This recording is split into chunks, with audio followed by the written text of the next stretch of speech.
Hello everyone, welcome to this lecture. आज हम पढ़ने जा रहे हैं सेकेंड लेक्चर पॉलिनोमियल के ऊपर। वो है relationship between zeros and coefficients. अब जीरोस क्या होते हैं आपको पता है अच्छे से, वो वैल्यूज जो किसी भी पॉलिनोमियल को जीरो बना दे उसे जीरोस ऑफ द पॉलिनोमियल बोलते हैं। कोएफिशिएंट्स क्या होते हैं, जो कभी किसी भी डिग्री के वेरिएबल से मल्टीप्लाई होते हैं उसे हम कोएफिशिएंट्स बोलते हैं। और ये जनरली हम किसके बारे में पढ़ेंगे, कौन से पॉलिनोमियल के बारे में? ओनली क्वाड्रेटिक पॉलिनोमियल के बारे में। और बाद में जब इसको अच्छे से समझ लेंगे तो हम अपने स्टडी को एक्सटेंड करेंगे बाकी डिग्रीज के लिए। ठीक, पहले क्वाड्रेटिक पॉलिनोमियल के बारे में पढ़ते हैं। क्वाड्रेटिक पॉलिनोमियल चलिए होता क्या है, ये होता है, मैं लिख देता हूं, ax square plus bx plus c। ठीक, अब इसके डिग्री कितने हैं? 2। तो इसके जीरोस कितने होंगे? 2। अब उन जीरोस का इनके कोएफिशिएंट्स जो a b c हैं, जीरोस का कोएफिशिएंट्स के साथ क्या लेना देना है ये मैं समझाऊंगा आपको इस लेक्चर में। ठीक, चलिए तो स्टार्ट करते हैं। अब मान लेता हूं मैं कि एक पॉलिनोमियल है मेरे पास, px मान लेते हैं। ठीक, x square minus 5x plus 6। ठीक, और इसको अगर मैं फैक्टराइज करूं मिडिल टर्म स्प्लिट करके तो मेरे पास आएगा x माइनस 2 और x माइनस 3। अब देखिए फैक्टराइज तो कर दिया, अब जीरोस कैसे निकालते हैं? तो दोनों फैक्टर्स को जीरो के इक्वल रख दीजिए। तो इसको जब जीरो के इक्वल रखूंगा तो मुझे मिलेगा x इक्वल टू 2। इसको जब जीरो के इक्वल रखूंगा तो मुझे मिलेगा x इक्वल टू 3। ठीक, अब ध्यान से देखिए, तो ये दो जीरोस ऑफ द पॉलिनोमियल हो गए। अब क्या है कि ये जीरोस ऑफ द पॉलिनोमियल है, तो मेरे कहने का मतलब ये है कि x माइनस 2 x माइनस 3 जो है और x square minus 5x plus 6, यानी किसी भी पॉलिनोमियल को अगर इसको मैं मल्टीप्लाई करता हूं तो ये यही आएगा मल्टीप्लाई करके। मतलब क्या है, किसी भी पॉलिनोमियल को उसके जीरोस के फॉर्म में लिख सकता हूं मैं। जी बिल्कुल लिख सकता हूं। ठीक, अगर मान लीजिए इसकी जगह पॉलिनोमियल कोई दूसरा होता, gx मान लेता हूं पॉलिनोमियल, और वो पॉलिनोमियल मैं ले लेता हूं 2x square minus 10x plus 12। इसमें से अगर आप 2 कॉमन लेंगे तो क्या आ जाएगा? x square minus 5x plus 6। फिर से वही पॉलिनोमियल मिल गया। इसको जब आप फैक्टराइज करेंगे फर्दर तो ये आ जाएगा x minus 2 and x minus 3। ठीक, ये आ गया। अब फिर से इसके जीरोस ऑफ द पॉलिनोमियल जो होंगे वो वही होंगे। ठीक, और इस केस में मैं इसको कैसे लिख सकता हूं? 2 into x minus 2 into x minus 3 equal to 2x square minus 10x plus 12। ठीक, मतलब फिर मैंने क्या बताया कि मैं किसी भी पॉलिनोमियल को उसके जीरोस के फॉर्म में लिख सकता हूं। ठीक, इन दोनों केसेस में डिफरेंस क्या है कि यहाँ पे एक कांस्टेंट मल्टीप्लाइड है और यहाँ पे वो कांस्टेंट मल्टीप्लाइड नहीं है। वो कब है? जब यहाँ पे एक्स स्क्वायर में कुछ मल्टीप्लाई होगा तो यहाँ पे एक कांस्टेंट आगे मल्टीप्लाई हो जाएगा। ठीक है, तो ये दोनों एग्जाम्पल आई होप आपको समझ में आ गए होंगे। तो इसी से अब मैं आगे चलता हूं। तो मान लेते हैं जनरली कि ये एक पॉलिनोमियल है px। ठीक, और इसका एक रूट है या एक जीरो है अल्फा और एक जीरो है बीटा। इसका नाम है अल्फा, सॉरी ALPHA, और इसको बोलते हैं बीटा। मैंने एज्यूम कर लिया दो अलग अलग रूट, जस्ट हम जनरल डिस्कशन कर रहे हैं। ठीक, ये स्टैंडर्ड पॉलिनोमियल है और इसके दोनों रूट्स मैंने एज्यूम कर लिए। तो इसको मैं फैक्टराइज करूंगा तो मान लो ये दोनों अगर इसके जीरोस हैं तो इसको मैं कैसे लिख सकता हूं?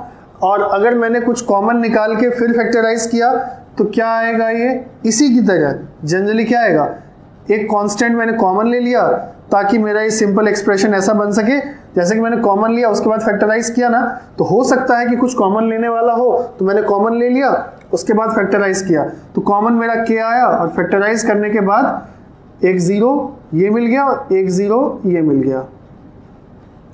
ठीक, मैंने इन दोनों को ऐसे लिख दिया। अब क्या करना है वो देखिए। अब क्या है कि इन दोनों को इसके फॉर्म में मैंने लिख दिया। अब इससे हम ये बनाएंगे इनके जीरोस और कोएफिशिएंट के बीच कैसे रिलेशन है। तो इससे मैंने ये दोनों एग्जांपल मेरे को समझाने का मतलब बस इतना ही था कि आपको मैं जो ये लिख रहा हूँ ये समझ में आ सके।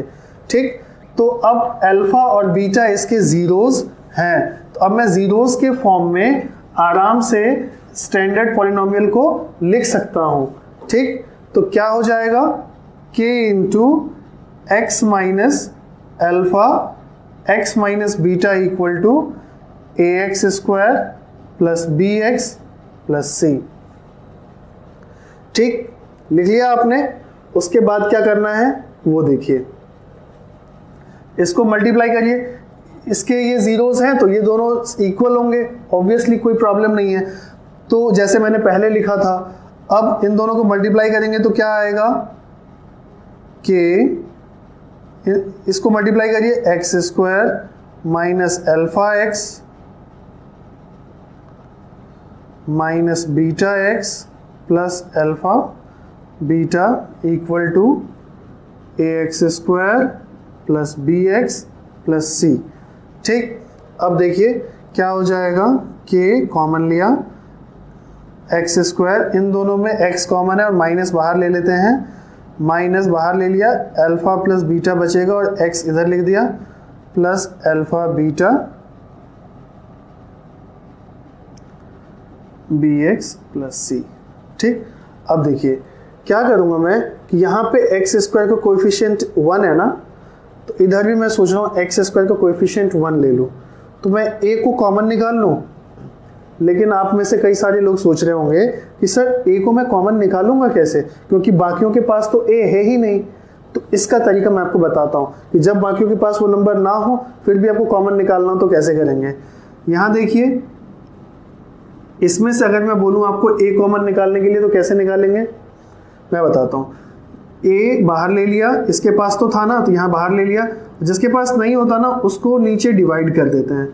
ठीक, अब आप बोलोगे कि सर ये कैसे हो गया, तो मैं आपको बताता हूँ कि अगर मैंने मल्टीप्लाई कर दिया ए अंदर और दोबारा मुझे यही मिल गया, इसका मतलब मैं सही हूँ, है ना। This is the verification. तो अंदर मल्टीप्लाई कर दूँ ए एक्स, और जब ए को यहाँ मल्टीप्लाई करूँगा तो इस ए से कैंसिल हो जाएगा, खाली बी बचेगा, और देखिए मुझे दोबारा वही मिल गया। ठीक, इसका मतलब क्या है, इसका मतलब बहुत सिंपल है, मतलब ये कि alpha plus beta x plus alpha beta equal to a बाहर ले लिया मैंने, तो यहाँ तो ए था तो बाहर आ गया, जहाँ ए नहीं है मैंने क्या बोला, सिंपली वहाँ पे आप डिवाइड कर दीजिए। ठीक, अब देखिए एक्स ए इक्वल टू के हो गया।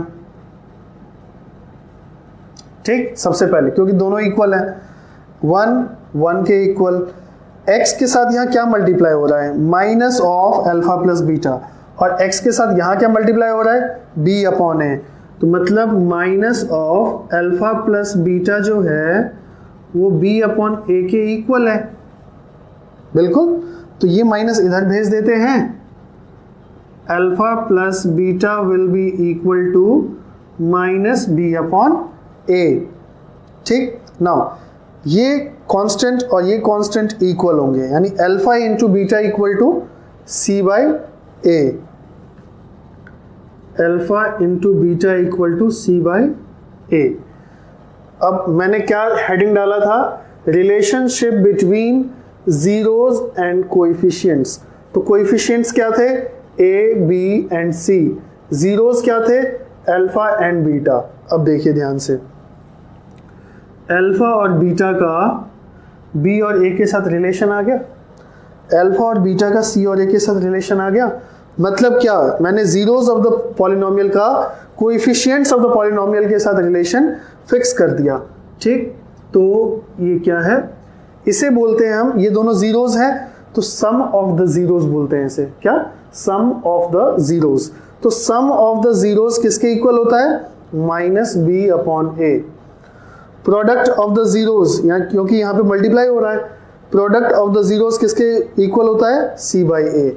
तो ये फॉर्मूला अब याद रख लीजिएगा, ये बहुत काम आने वाला है आपको, ठीक। पहले sum of the zeros, sum of the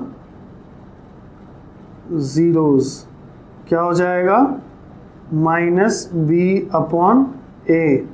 उसके बाद ये sum of the zeros, then product of the zeros c upon a. ये याद रखिएगा, बहुत ज़्यादा काम आएगा, ठीक।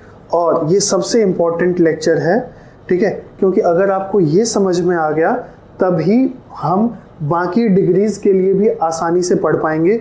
अगर आपको ये समझ नहीं आया तो बाकी डिग्रीज का भी समझ में नहीं आएगा, ठीक है। इसलिए ध्यान से सुनिएगा, अच्छे से रिवाइंड कर करके देखिएगा। अगर नहीं समझ में आ रहा है तो 2 बार देखेंगे, 3 बार देखेंगे, बिल्कुल समझ आ जाएगा, ठीक।